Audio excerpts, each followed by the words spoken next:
మరలా చెబుతున్నాను, ఈ ప్రపంచమంతా ఒకవైపు నిలబడి తప్పు అన్న బైబిల్ పక్షాన ముగ్గురుగా ఉన్నారు అని చెప్పడానికి క్రీస్తు సంఘం, క్రైస్ట్ చర్చ్గా మేము, బైబిల్ ఓపెన్ యూనివర్సిటీ ఇండియా ఇంటర్నేషనల్గా మా సైన్యం ఎప్పుడూ సిద్ధంగా ఉంటాం. దేనికి తలదించేది లేదు, దేనికి భయపడేది లేదు, లొంగేది అంతకంటే లేదు. ఎందుకంటే నిజాన్ని, సత్యాన్ని స్థాపించడానికి వచ్చాం. ఎంతసేపు త్రిత్వం, ఏకత్వం. ఆ త్రిత్వం అనే పదం కనబడదు బైబిల్లో, ఏకత్వం అనే పదం కనబడదు మనకి బైబిల్లో.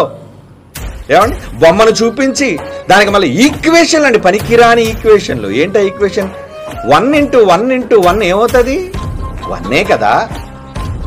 ఏమండి, 1 × 1 × 1 1 అంటే ఈక్వేషన్. లెక్కలు తీసుకొస్తావు బైబిల్ దగ్గరికి. ఏమండి, అంటే 1 + 1 + 1 3 అయితే ఏమండి, 1 + 1 + 1 3 కదండి. ప్లస్ ఎందుకు చెయ్యాలి, మైనస్ ఎందుకు చెయ్యాలి, ఏమండి, ఇంటూ ఎందుకు చెయ్యాలి అనేది వీళ్ళకి తెలీదు.